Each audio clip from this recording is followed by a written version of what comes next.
ఇప్పుడు కావేరీ బోర్డులో కానీ ఇంకో దగ్గర కానీ అథారిటీని వేశారు. దాని కింద ఒక రెగ్యులేషన్ కమిటీ ఉంటుంది.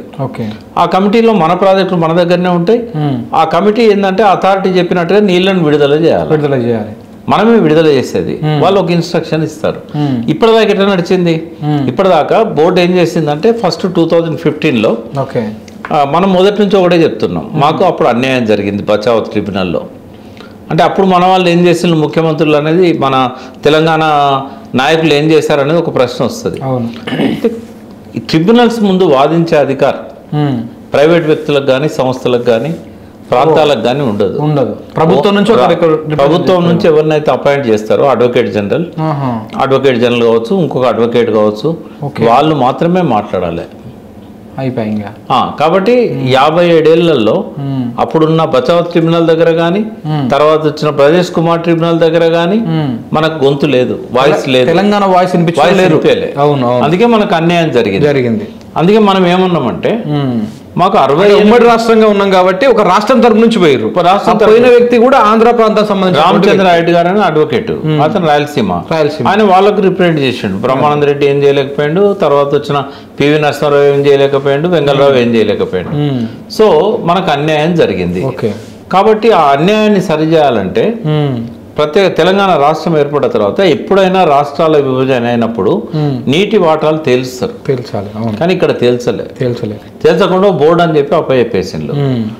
మన కేసీఆర్ గారు అప్పుడు ఏం చేశారు, ముఖ్యమంత్రి కాగానే మొట్టమొదటి డిమాండ్ ఆయనది కొత్త ట్రిబ్యునల్ వేయాలి, నీళ్లు పంచాలి రెండు రాష్ట్రాల మధ్య. మాకేమో 68% బేసిన్ ఉంది, పరివాహక ప్రాంతం, నది 35% కూడా లేవు నీళ్లు. అదే ఆంధ్రలో 32% వాళ్ళకు పరివాహక ప్రాంతం ఉంది, వాళ్ళకి 65% పైన వాటర్ వచ్చింది. ఇది తప్ప అని చెప్పేసి ఆయన దాన్ని కేంద్ర ప్రభుత్వం దృష్టి తెచ్చాడు. నరేంద్ర మోడీ గారిని కూడా కలిసి అదే విషయాన్ని చెప్పారు, లేఖలు రాశాడు.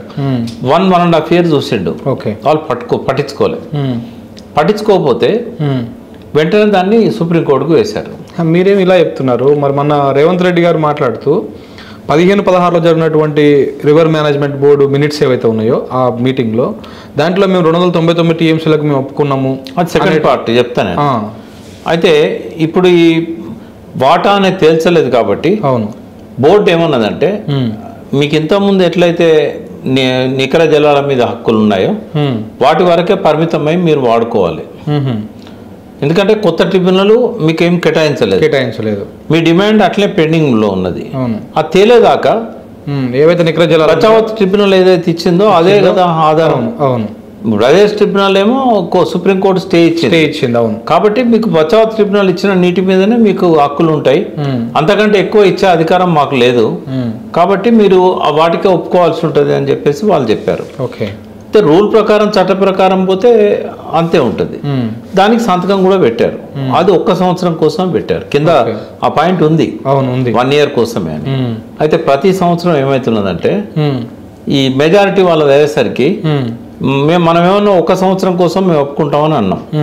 2వ సంవత్సరం నుంచి కనీసం వాటా తెలియదాకా 50-50 ఏమని అడిగాం. అది కూడా పర్మనెంట్ కాదు, వాటా తేల్చేదాకా. అయితే ప్రతిసారి గొడవ అవుతున్నది. ప్రతి జూన్ నెలలో ఆ వాటా నిర్ణయం అయ్యే టైం, ఆ టైంలో ప్రతిసారి గొడవ అవుతున్నది. పేపర్లలో అవే రాస్తారు. ఎన్నోసార్లు మన సెక్రటరీ వాకౌట్ చేశాడు. ఎంతసేపు ఏమంటారు, మీరు ఇదివరకు ఒప్పుకున్నారు కదా, ఈ సంవత్సరం కూడా దానికే కట్టుబడి ఉండండి. అయితే మనం 2015-16లో ఒప్పుకున్న దానికే కట్టుబడి ఉండండి. ఎందుకంటారంటే వాళ్ళ వైపు నుంచి కూడా ఆలోచిద్దాం. ఇప్పటి వరకు కూడా వాటర్ నిర్ణయం కాలేదు కదా. మరి రాష్ట్రం విభజించబడి 10 ఏళ్ళు అయినా కూడా నీటి వాటర్ తెలిసకపోతే ఇది ఎవరు తప్పు అవుతుంది? అడిగే కేసీఆర్ తప్పు కాదు కదా. ఈ ప్రాంత ప్రజల కోసం ఆయన అడుగుతాడు. ఒకవేళ రేపు రేవంత్ రెడ్డి అయినా కూడా అడగాల్సిందే కదా. రేపు ఆయన మీటింగ్ పెట్టినప్పుడు మేము ఒప్పుకుంటున్నాము, ఆయన ఎంతసేపు కేసీఆర్ ఒప్పుకున్నాడు అని అంటాడు. మరి కేసీఆర్ ఒప్పుకున్నాడు, నువ్వు ఒప్పుకోకు, నువ్వు ఫైట్ చేయి. ఇంకా పోలేగా మరి మీరు చెప్తున్నా. ఇప్పుడు ఆయన ఫైట్ చేయంగా ఎవరు వద్ద అంటారు. కానీ ఆయన కూడా గత్యంతరం లేదు, ఆయన కూడా ఒప్పుకోవాల్సి వస్తుంది. 50-50 వాటా వాళ్ళు ఇయ్యరు. ఒకవేళ కనుక తొందరగా తేల్చారనుకో, ఆ తేల్చిన వాటా ప్రకారం ఏ గొడవ ఉండదు. వాళ్ళకి ఇచ్చిన వాటా వాళ్ళు వాడుకుంటారు, మనం ఇచ్చిన వాటా మనం వాడుకుంటాం. కాబట్టి ఇప్పుడు KRMBకి ప్రాజెక్టులు అప్పచెప్తే ఆ వాటా ఎప్పటికి తేలదు. కనీసము వీళ్ళు కొట్టుకుంటున్నారు అనే పరిస్థితి ఉంటేనన్నా మనం బ్రేక్ అవుతున్నాం సార్. అక్కడ నుంచి చెప్పండి. అంటే ఒకసారి మనం ఏదైతే 50-50 సెకండ్ టైం మీటింగ్ అయినప్పుడు అంటే 50-50 అప్పటి నుంచి మొన్నటి మీటింగ్ వరకు కూడా 50-50 కావాలని మనం డిమాండ్ అడుగుతా ఉన్నాం. ప్రతిసారి మా మురళీధర్ గారు కొట్లాడుతున్నారు, కానీ ఒక్కనాడు కూడా బోర్డు కన్సిడర్ చేయలే. వాళ్ళది మెజారిటీ. ఆంధ్ర బోర్డు ఒకటే మాట మీద ఉంటారు కదా. అవును. కాబట్టి ఆయన ఏం చేయలేని పరిస్థితి. ఈవెన్ బోర్డు మీటింగ్ లో పెట్టినప్పుడు సెక్రటరీస్ ఉంటారు. ఇక్కడ నుంచి రాహుల్ బొజ్జా, అక్కడ నుంచి వాళ్ళ సెక్రటరీ ఉంటారు. అందులో కూడా ఇది తేలలేదు. ఎన్నో సార్లు వాళ్ళు వాకౌట్ చేశారు. త్రిసభ్య కమిటీ కాకుండా బోర్డులో కూడా సిడబ్ల్యూసీకి ఉన్న ఆంధ్రాకు మెజారిటీ ఉంది. మనకి ఎంతమంది ఉంటారు? ఒక సెక్రటరీ ఉంటాడు, ఒక ఏఎన్సీ ఉంటాడు, ఒకరిద్దరు సహాయకులు ఎక్స్పర్ట్స్ ఉంటారు. కాబట్టి కొట్లాడినా కూడా మనం మెజారిటీ లేదు అక్కడ. ఇంకోటి ఏంటంటే ఇక్కడ తేలని అంశాలన్నీ అపెక్స్ కమిటీలో పెడతారు. ఆ అపెక్స్ కమిటీ మీటింగ్స్ కూడా సరిగా కండక్ట్ చేయట్లేదు. ఒకసారి చంద్రబాబు నాయుడు ముఖ్యమంత్రి ఉన్నప్పుడు అయింది, ఒకసారి జగన్ ముఖ్యమంత్రి ఉన్నప్పుడు అయింది. 2 టర్ములలో 2 మీటింగ్లు అయినాయి. ఇక్కడ ఇంత కొట్లాడుతూ ఉంటే కేంద్ర జలశక్తి శాఖ సినిమా చూస్తూ కూర్చున్నది, వీళ్ళ మధ్య తమాషా పెట్టి చోద్యం చూస్తూ కూర్చున్నది, చేతులు ముడుచుకొని కూర్చున్నది. వాళ్ళ బాధ్యత ఏంది? కొట్లాటను తగ్గించే ప్రయత్నం చేస్తారా, పెంచే ప్రయత్నం చేస్తారా? వాళ్ళు తగ్గించాలి. అయితే 9 ఏళ్ల నుంచి 50-50 ఇవ్వాలని కొట్లాడుతుంటే, 9 ఏళ్ల నుంచి వాటా కావాలని కొట్లాడుతుంటే వాళ్ళు చేతులు ముడుచుకొని కూర్చున్నారు. సుప్రీంకోర్టులో ఇచ్చినాం, సుప్రీంకోర్టు కూడా దాన్ని తేల్చదు. లాస్ట్ మళ్ళీ సెకండ్ అపెక్స్ కమిటీ మీటింగ్ లో గజేంద్ర సింగ్ షెకావత్ ఏమన్నాడంటే, మా చేతిలో లేదు కదా, మీరు సుప్రీంకోర్టు కేసారు కదా, మీరు సుప్రీంకోర్టు నుంచి విత్డ్రా చేయండి, విత్డ్రా చేస్తే మేము నిర్ణయం తీసుకుంటామని సానుకూలంగా ఆలోచిస్తామని చెప్పాడు. చెప్పిన తర్వాత ఇమ్మీడియట్ గా విత్డ్రా చేసింది. ఒక 2-3 మంత్స్ టైంలోనే మనకు కావాల్సింది మన వాటా మనకు కావాలి. సుప్రీంకోర్టు ద్వారా అయితే మీరు ఇస్తామన్నారు కదా, ఇవ్వండి అని విత్డ్రా చేసాం. విత్డ్రా చేసుకొని 2 years పైన అయింది. కేవలము మన ఎలక్షన్స్ జరుగుతున్న టైంలో అక్టోబర్ 6 లాస్ట్ లో ఎలక్షన్స్, అక్టోబర్ 6 నాడు రెఫరెన్స్ ఇచ్చి, అది కూడా బయటికి అమిత్ షా వచ్చి ఇక్కడ మీటింగ్ పెడితే తెలిసింది ఏది ట్రిబ్యునల్ కు రెఫర్ చేస్తున్నాం తెలంగాణ ఇచ్చిన పిటిషన్ అని. అంటే ఈ జాప్యానికి కారణం ఎవరు? ఒకవేళ కనుక ఫస్ట్ 1 year లోనే ఈ పిటిషన్ విచారణ స్వీకరించి కొత్త ట్రిబ్యునల్ కాదు కదా, బ్రజేష్ కుమార్ ట్రిబ్యునల్కే నువ్వు రెఫర్ చేసి ఉంటే అది మొదటి టర్ములనే సెటిల్ అయ్యేది కదా. సుప్రీంకోర్టు పోవాల్సిన అవసరం ఎందుకు వచ్చింది? ఏకనే కదా. విత్డ్రా చేసుకున్నాక కూడా 2 years దాకా ఎందుకు పెట్టుకున్నారు? Apex committee meeting ఎప్పుడైంది?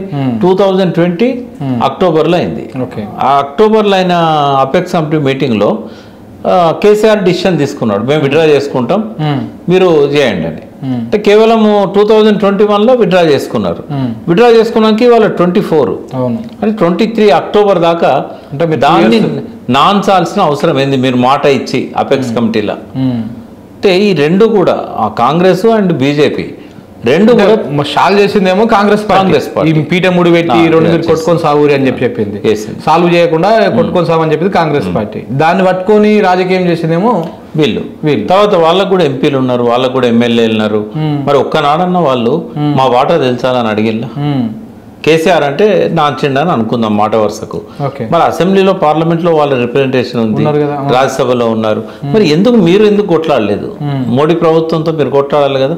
ఇంకోటి ఎవరికి ఎక్కువ బాధ్యత ఉంటుంది? తెలంగాణ ఇచ్చింది మీరు. మేము 100 సార్లు చెప్పాను, మీరు సోనియమ్మ ఇచ్చింది. మేము కూడా కాదనట్లేదు, తెచ్చింది మేమైనా ఇచ్చింది మీరే.